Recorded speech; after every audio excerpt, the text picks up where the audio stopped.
Hello, everyone. Welcome to our episode 5 of Marketing to Agents.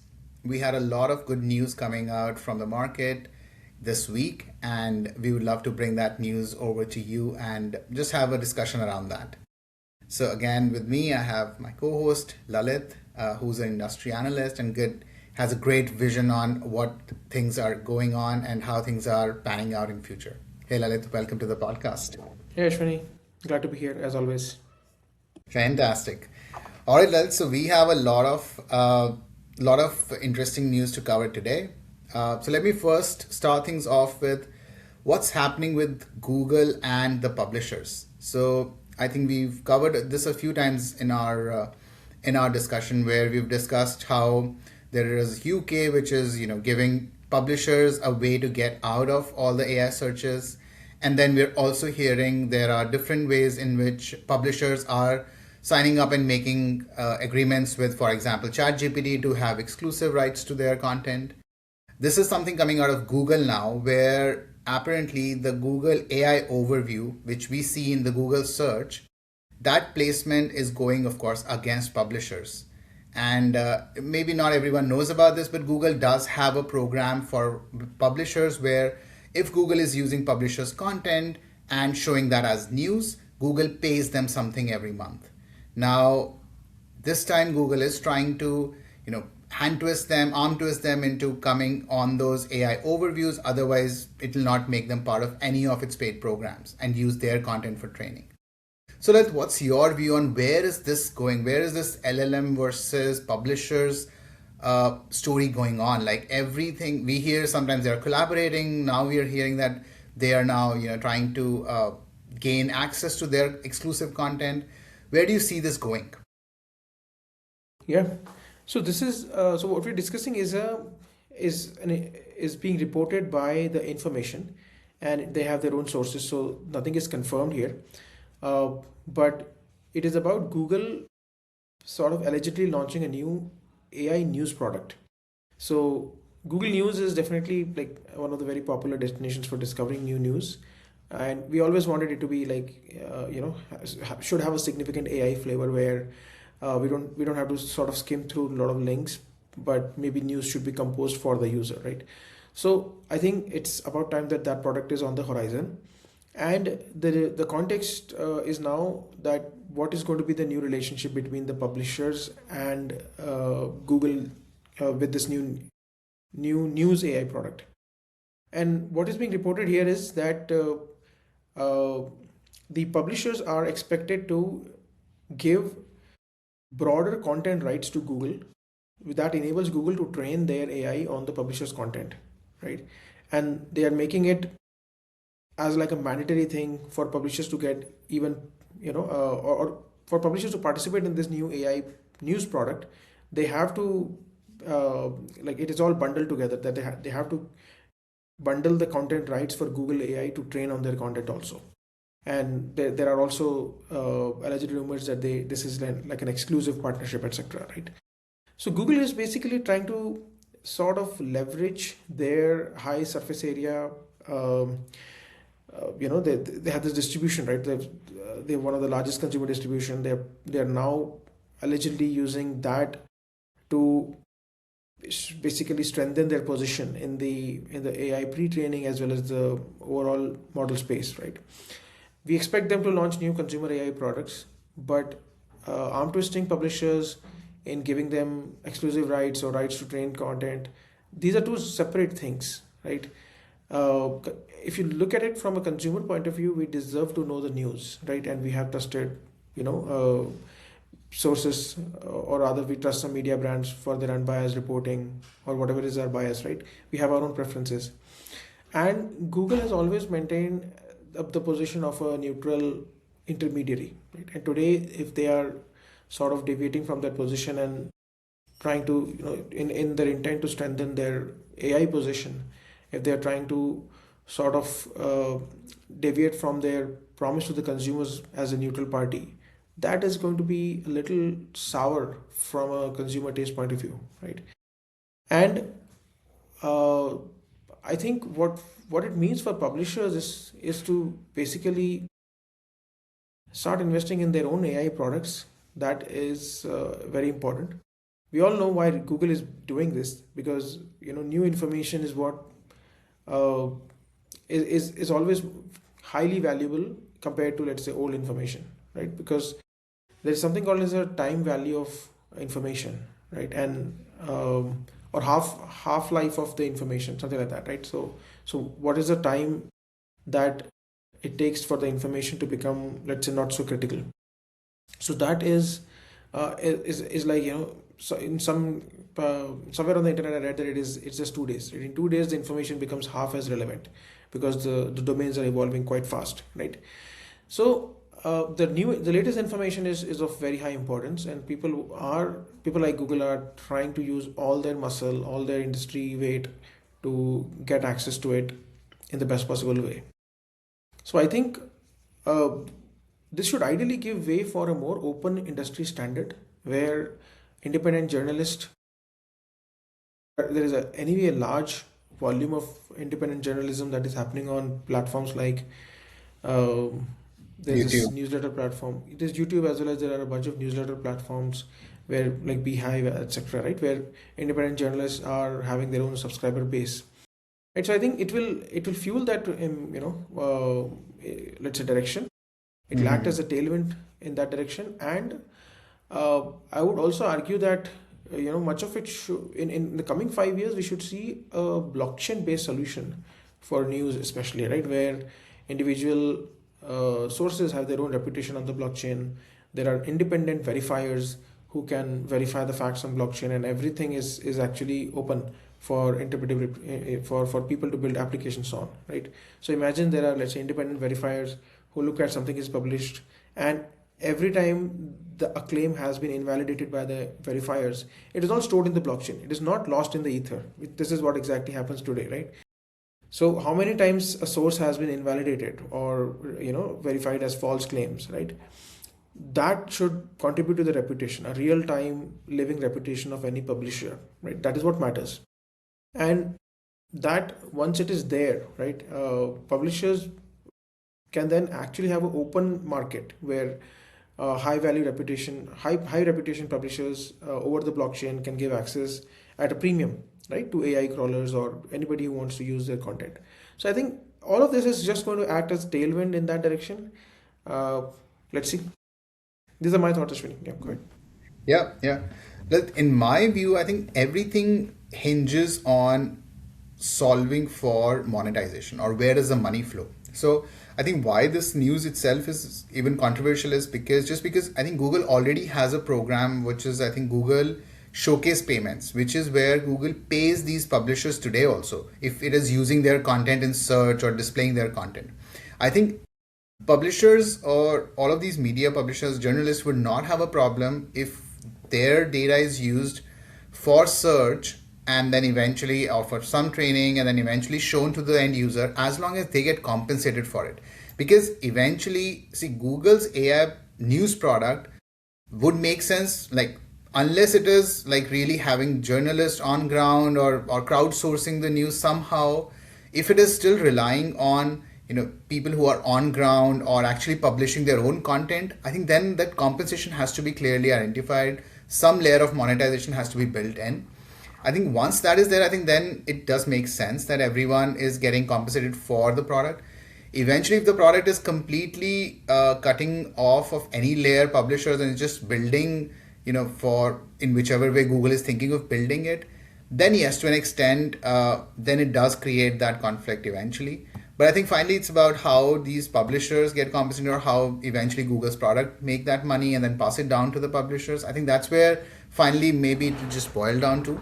But great point that this would it's still an open field, and where do these highly curated, highly original content publishers, where do they go ahead and publish their content? Do they build their audience directly, or do they even rely anymore on searches like Google's to be able to get their audience built? So that's a big question, which will remain open till till you see where each of those, the whole industry lies on this whole AI debate. Yeah. Fantastic. Like moving forward, while we're on the topic of search, something interesting happened at Meta, and Meta has been in news for a lot of reasons, but we'll pick up the one which is related to the search. So what we've just learned is that Meta AI mode is also launching on Facebook search.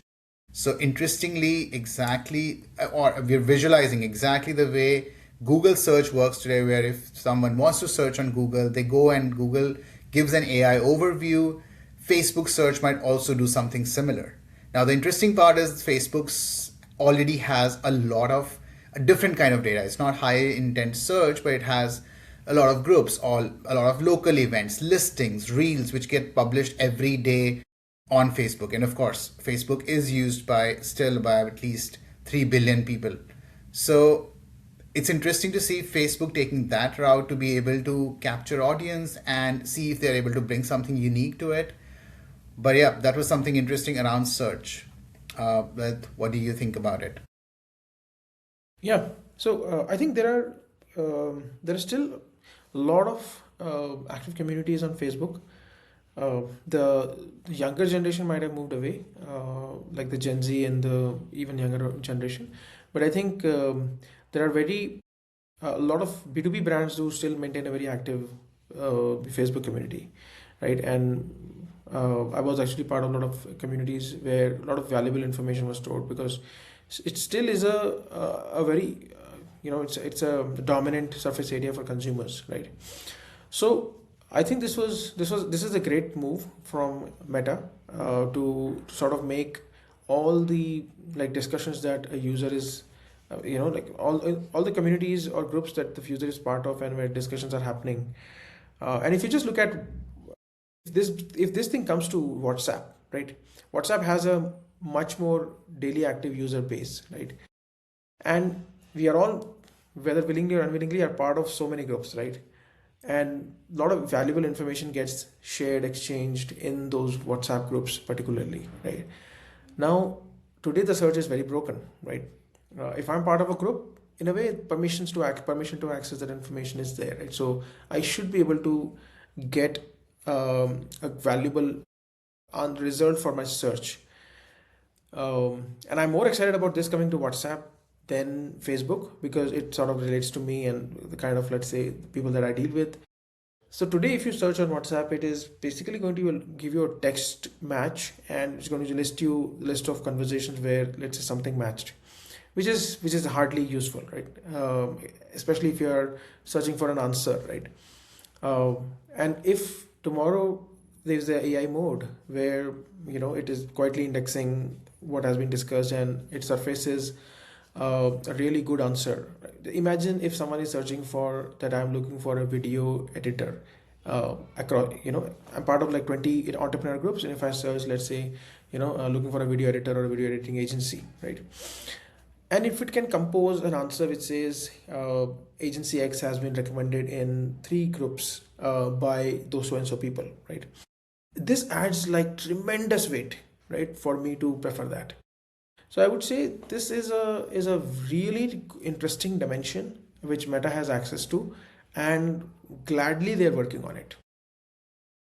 Absolutely, absolutely right. And then to think about it from a brand's perspective, I think for a lot of brands, like you said, right, they're still active on Facebook, but it's more to build an audience. And therefore, I think now, given that for newer players, sometimes getting into organic rankings is very hard, just because a domain authority of an older brand is extremely well established rather than a newer brand.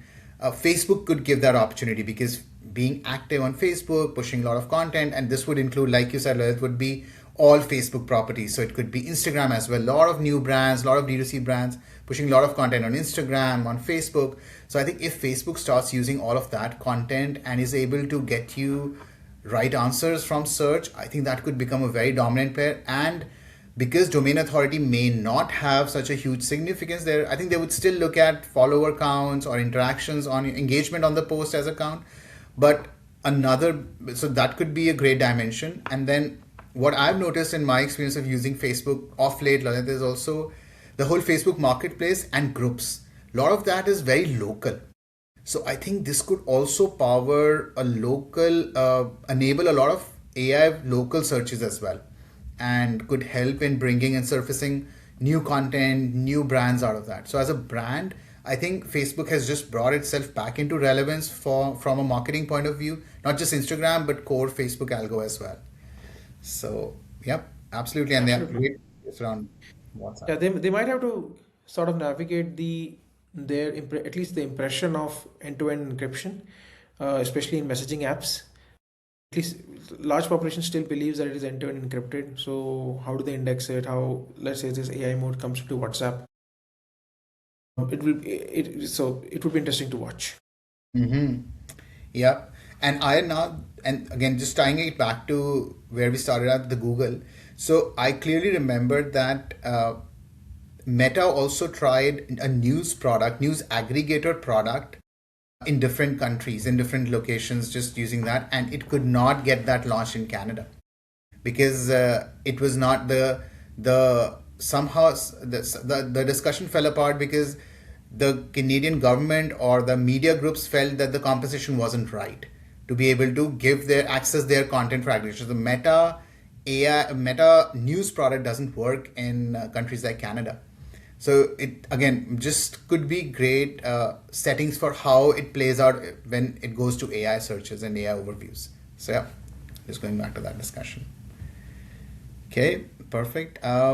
Moving on now, changing gears. Let's come back to a topic which is which we are quite familiar with, AI visibility, search and visibility. So this week there was an interesting report published which showed that so this report analyzed a number of prompts, and what they realized is across top 100 prompts ran across all the four major platforms, AI search platforms, only 36 brands showed up consistently.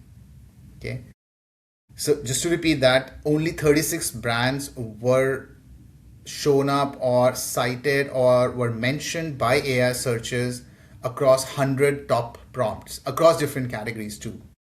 So what this tells is, number one, it's an extremely narrow funnel right now. So it's only very few brands which are getting all the visibility from most of these AI platforms.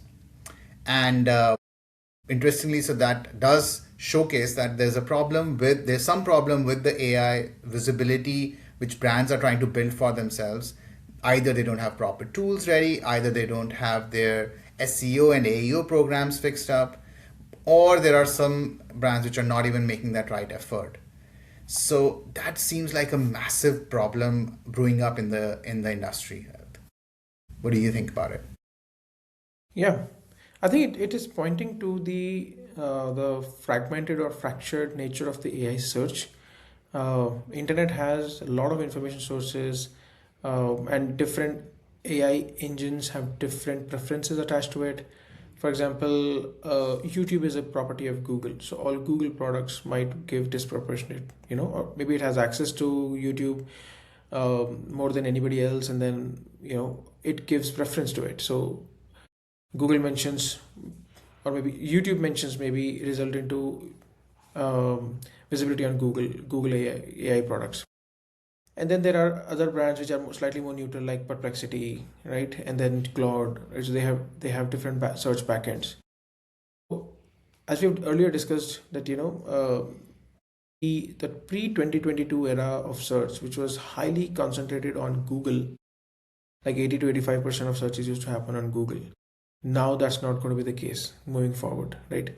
So uh, what this has an implication for the brands who want to optimize their AI visibility is that they don't have to they have to make sure that no engine is left behind, right? In terms of optimization, because their target audience, unless they have a very good grip on like what is the search behavior of their target audience, they cannot ignore any surface area.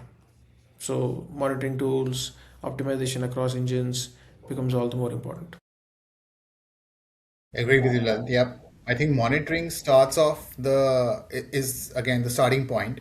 So to be able to understand what prompts are relevant as a brand, as a publisher, it's important for us to understand which prompts are really important for us, and then are we ranking those or not. And if not, then there are corrective actions. It could be on site, that things you have to fix, or it could be off site, where if there are things that you need more backlinks, or you need to do more things around getting mentions. So yeah, it's a combination, but looks like this is the whole AI search today is getting focused on very few players. These could be companies which are long established or have already great SEOs, but then getting newer brands to get visibility or get more traction. So I think AI focus on AI visibility and ensuring that the tracking is in place is the starting point. And that takes us to another interesting news that came out this week, was around a strategy which a lot of companies had been following of late. So this strategy was that listicles. So in fact, in one of our earlier episodes also, we have also talked about listicles and how important apparently it was, I think, ChatGPT or Gemini, one of those two LLMs, which was giving huge weightages to listicles. And this came out as a recommendation from a lot of AEO optimization tools, where, to write more listicles with your brand mentioned into it. What we heard today, from a study that we see today, is that in 69% of those cases where a listicle is cited, the brand which is publishing that listicle is not even mentioned. So it seems to be a very ironic that through listicles you're actually educating the LLMs or the SC Google search about your competitors rather than yourself. So again, jury is still out on where or what should a brand do. Should they not post? Should they still post listicles? But looks like listicle could play as a double-edged sword right now. Yeah, so basically the intention of listicle was to sort of get your brand mentioned, or uh, at least get counted amongst the viable players in a certain category. But what it is acting as for AI search engine is like a citation for your competition, right? So the self promotion in the listicle that someone has posted on their own website, that is what is getting backfired, right? So which was always at least in the back of our mind, we knew that it might actually happen, because in a category, let's say if a lot of the new players are building these listicles, so each of these listicles would obviously mention the existing players, right? And the older the player, more the number of, let's say, the mentions, right? So in a way, it is acting as third party backlink or third party mention for brands other than the domain which is hosting it.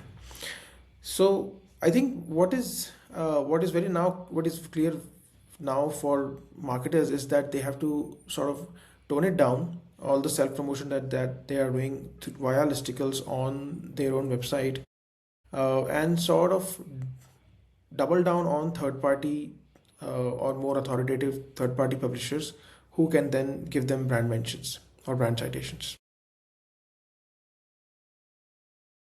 Fantastic little point about third party, and then reputation, good high reputation sources. So if, for example, in your category, if there is a media house which publishes these listicles or is talking about certain products, I think getting those mentions may be very highly valuable than brands writing about themselves and then just for the sake of it covering a few other known competitors in that place.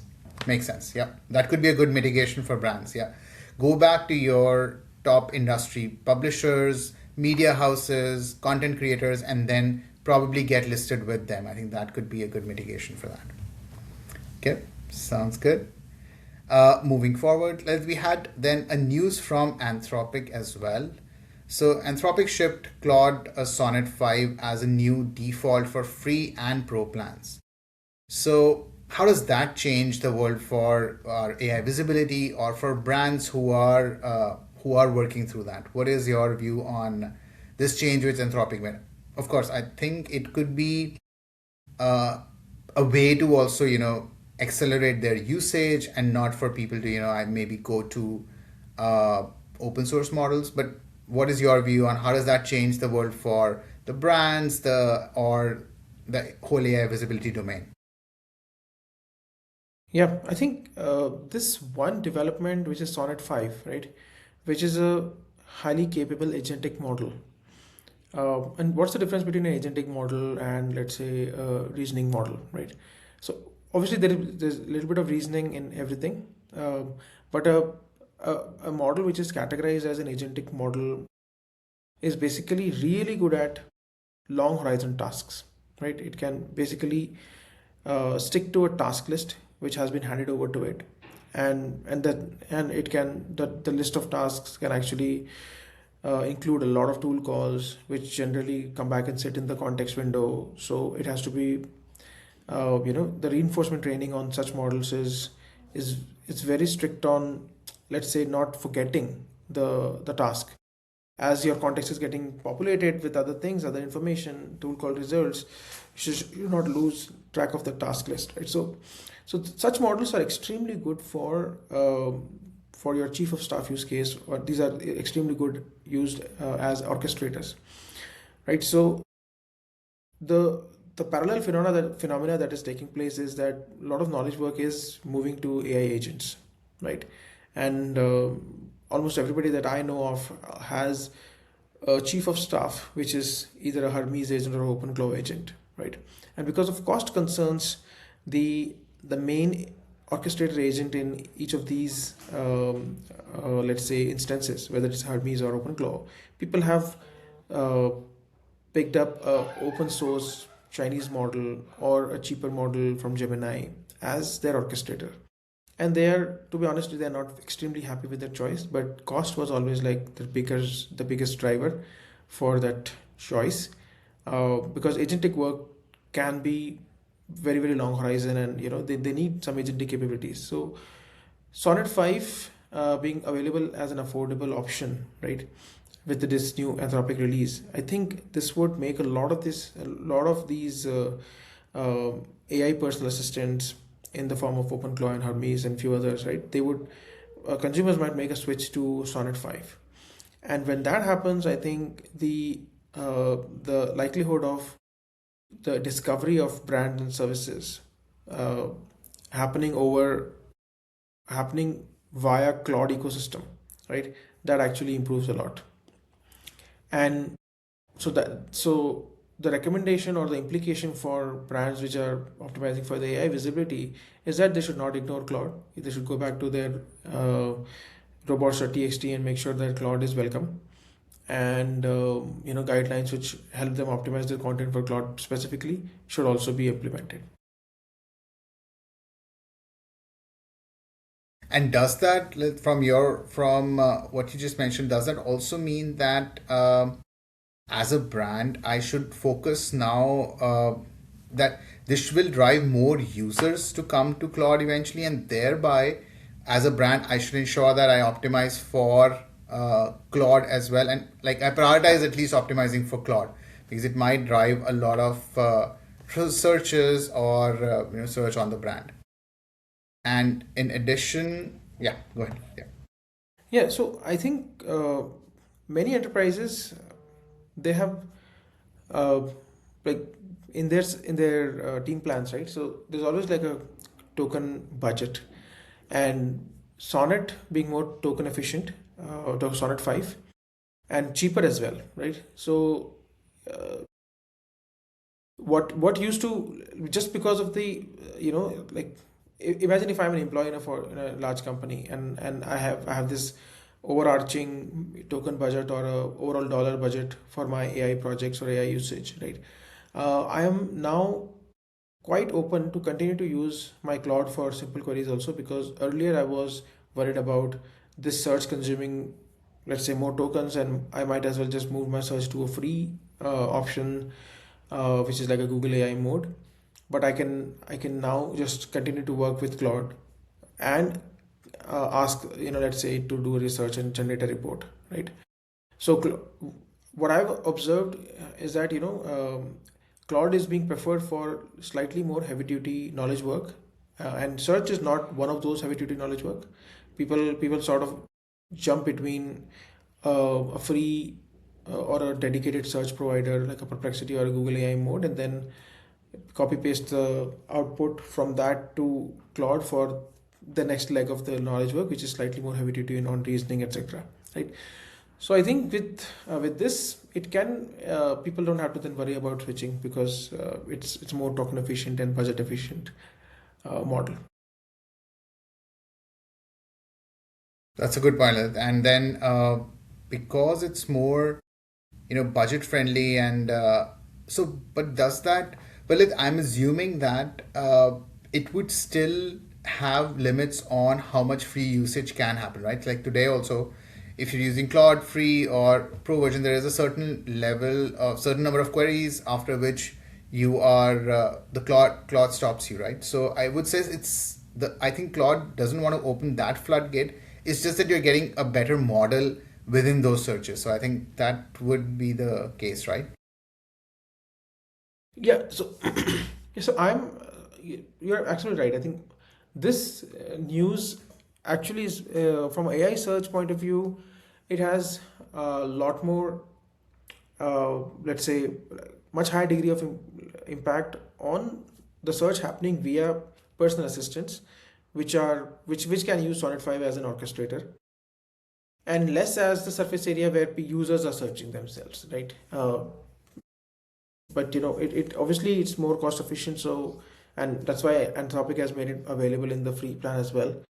So it's also a way for more people to get into the Anthropic ecosystem, right? Because if you listen to like the more vocal people, more vocal influencers on the internet, I think they are Anthropic build, right? So they are all, everybody says so many good things about Anthropic, and rightfully so, because they're also extremely aggressive on pushing new things.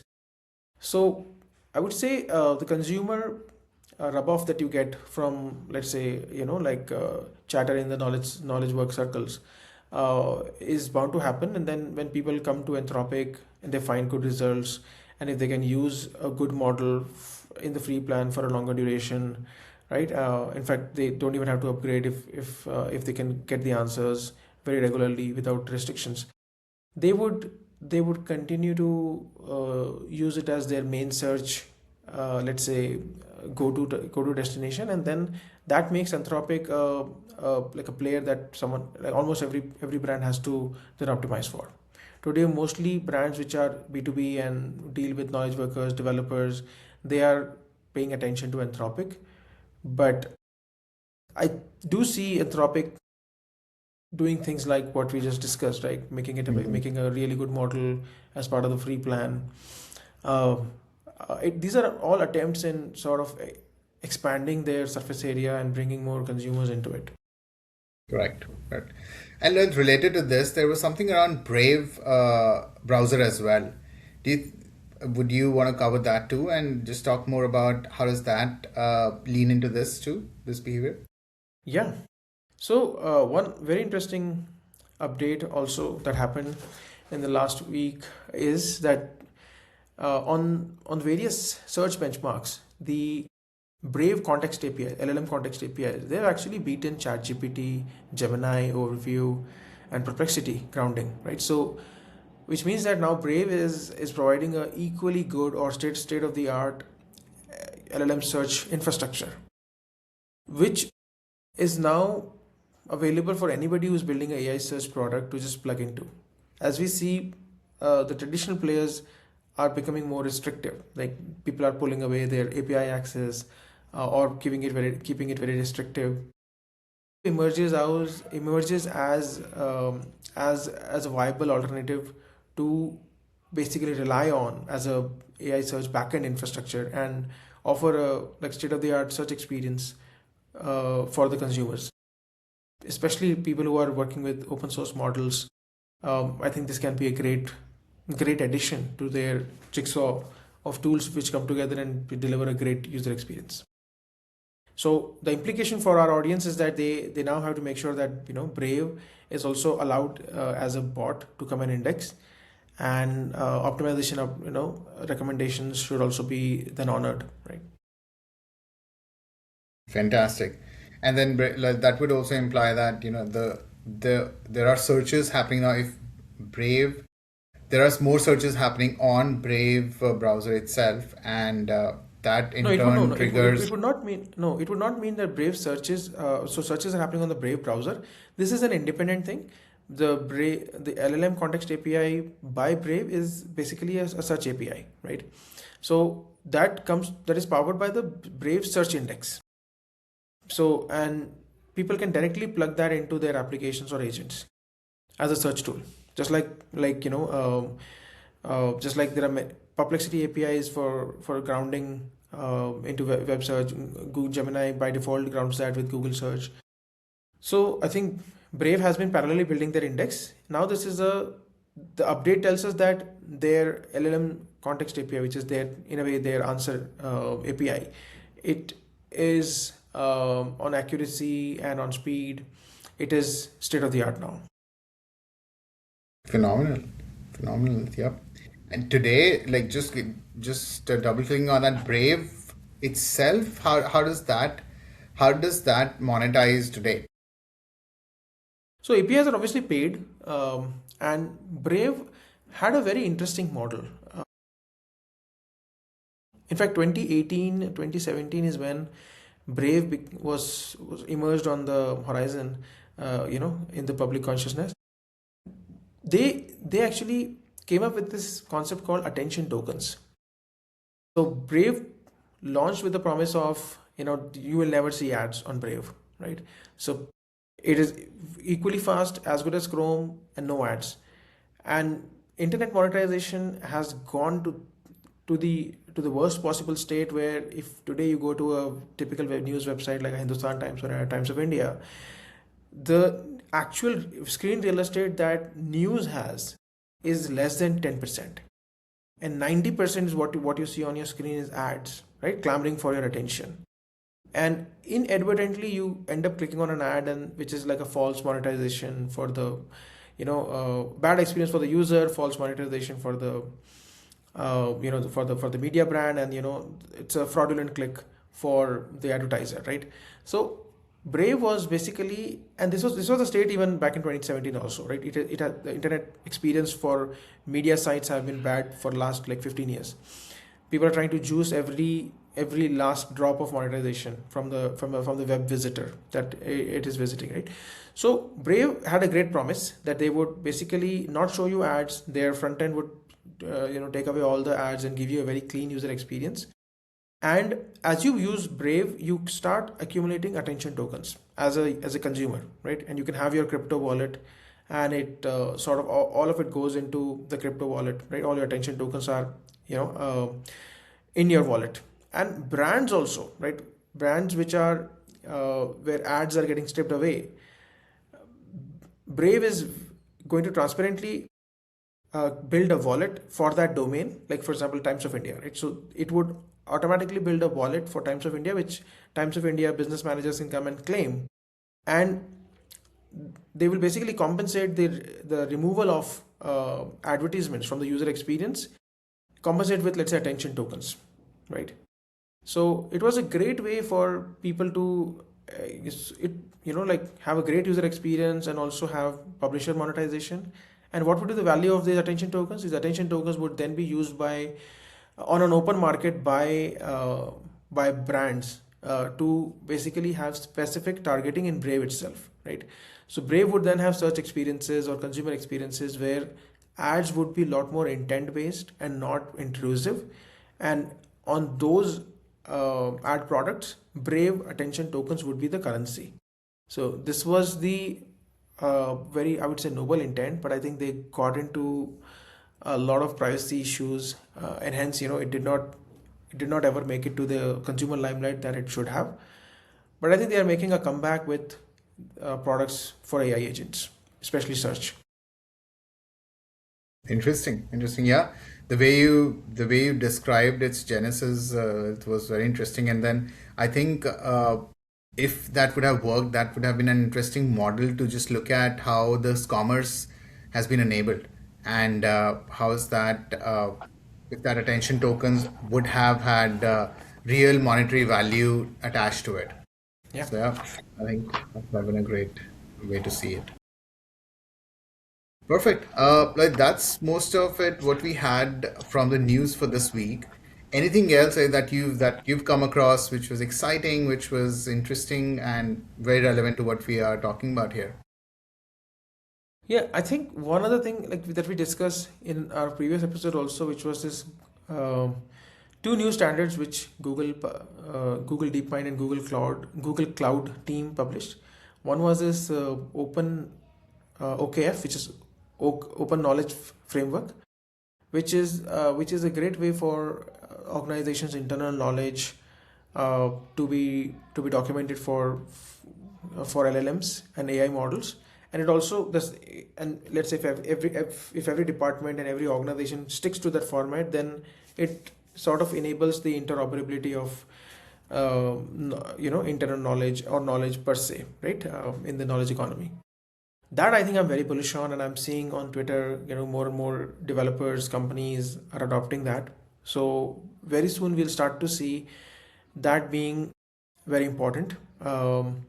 Second is, I think there is recently something which the the W3C consortium, right? So they have now basically added another method on the HTTP protocol. So HTTP protocol, which allows web to be browsed across browsers, right? They've always had like a fixed set of methods like get, put, post, right, delete. So they've now added a fifth method, which is query, right? So this is basically an acknowledgement that websites can directly give an answer to a very conversational query. Now that query could also be a read-only query, it could also be a write query, but that I think it's a big welcome change. I'm yet to go deep into it, but I think this was anticipated. So in future, what will happen is that you can basically hit a URL of sense, or there could be a simple user interface where users can directly, let's say, interact with the website, get answers without any intermediary, right? And to make it very simple, the HTTP body has basically included this new method in the protocol. Okay, interesting. So there will be, so I think, as you said, I think there are still more things unfolding on this topic as like every week. So I think this will be Yeah, something to keep monitoring and keep understanding what's happening here, right? absolutely. Yeah. Fantastic. Yeah, so Per- basically, it's when you hit a URL and you pass a payload to a request, right? So Mhm. HTTP is basically request, right? Yep. So what should the server interpret this as? So the get method, right? When you pass on the payload, and if the method is get, then the server interprets that this as a read-only thing, right? It will never write anything on the server, right? And it will not process the inputs to manipulate the data or update its state. It is just a get query, right? Post is basically where you are trying to update something, right? So basically when you're signing up on something, so you're posting the data, so that data has to be processed, and the server can recognize this as the user intent to update something or post something. Then delete is another method, right? And I think query is another method which then has to be it has to be understood by the website backend as, let's say, a query that has to be processed. It's a conversational query from the user. So that I think first of all, it's an acknowledgement of that the conversation interface is the future, right? And then websites also have to you know accommodate how to handle such queries, and as much as possible get rid of the intermediaries, right? So you can basically host your own agent under your own domain, which will process all the queries, the query method requests that are getting from the user. So very interesting.